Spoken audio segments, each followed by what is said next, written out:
कल राना एहसान साहब आपकी जमात से जी। और हमारे साथ मौजूद है फिरदौस शमीम नकवी साहब इनकी जमात से। तो माफ़ी की बात हो रही है, वो तो मानते ही नहीं है कि 9 मई उन्होंने किया था कल, तो बल्कि इतने बाजिद रहे फिरदौस शमीम नकवी साहब कल मेरे प्रोग्राम में कि मैं परेशान हो गई कि उन्होंने कहा कि तो हसन न्याजी ने क्या किया, यूनिफॉर्म लहरा रहा था तो क्या कोई गलती की, कोई गुनाह किया, इस किस्म की बातें वो करते रहे। उन्होंने पहले तो यहाँ तक कह दिया कि 9 मई तो हुआ ही नहीं, ये तो फॉल्स फ्लैग ऑपरेशन था। ये ज़रा सुनिएगा कि कल मेरे प्रोग्राम में जो फिरदौस शमीम नकवी साहब हैं वो किस तरह स्टबनली अपने मौक़िफ़ पे कायम रहे। ये ज़रा सुनिएगा आप भी, बट सब कुरैशी साहब आप भी सुनिएगा, नाज़रीन आप भी देखिए। हसन न्याजी किसको रिप्रेजेंट कर रहा था उस टाइम पे, सिर्फ इतना बता दें। क्या कर रहा था हसन न्याजी, क्या कर रहा था? आपको पता है कि वो क्या लहरा रहा था? यूनिफॉर्म लहरा रहा था हवा में। क्या लहरा रहा था? यूनिफॉर्म किसका? यूनिफॉर्म किसका लहरा रहा था? जाहिर बात है पीटीआई का तो नहीं था। नहीं तो जिसका भी था, तो नहीं लहरा रहा था ना वो।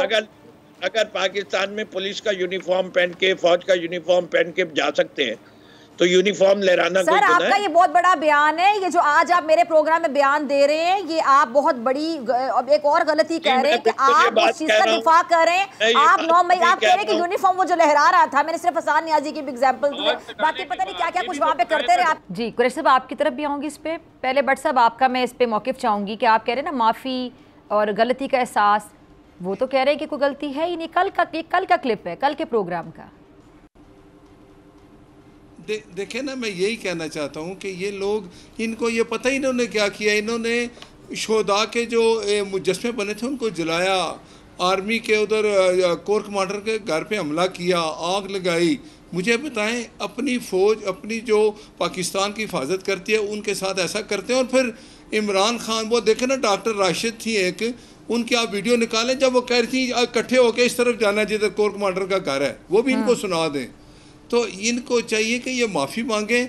और बाकी रही बात, आप मुझे ये बताएं कि अब जब आप लोग इस तरह के काम करेंगे, पाकिस्तानी अपनी आर्मी पे, अपनी फ़ौज पे हमला करेंगे और मानेंगे भी नहीं, तो आप ये जो आपने उनकी मुझे बात सुनाई, मुझे तो ये सुनते हुए भी इतना शर्म आ रही कि उनको ये बात कैसे वो कर रहे हैं कि जी ये तो पेंट ही थी।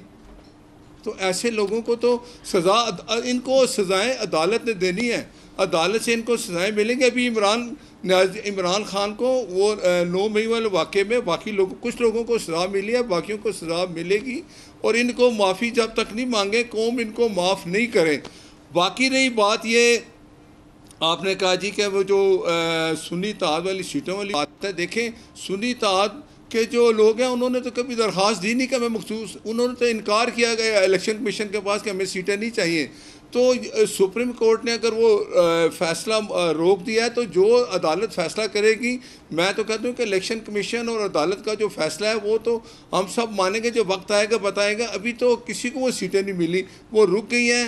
लेकिन दूसरी बात यह है कि आजकल जो पाकिस्तान के हालात हैं, हम इनको कहते हैं ना, इन्होंने एक टीम बनाई इमरान खान ने 3 बंदों की, और वो बात किससे करेंगे?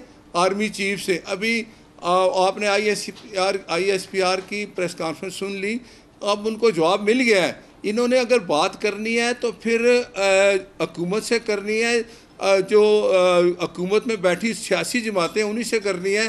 कोई इस मसले का हल निकलेगा तो वो टेबल पे बैठ के सियासी जमातें उसका हल निकालेंगी। इमरान खान का एजेंडा पाकिस्तान में इंतशार फैलाना है, वो फैला रहे हैं। और बाकी मैं बताऊँ आपको, ये जो अब आप देखते हैं ना MNA और MPA PTI के जो लोग हैं, वो इमरान खान की बात नहीं सुनते।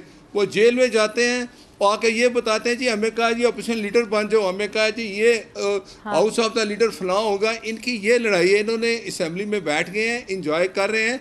इन्होंने इमरान का साथ छोड़ दिया और इमरान खान को हर उस चीज़ की सज़ा मिलनी चाहिए, और सज़ा देने किसने? अदालत ने है।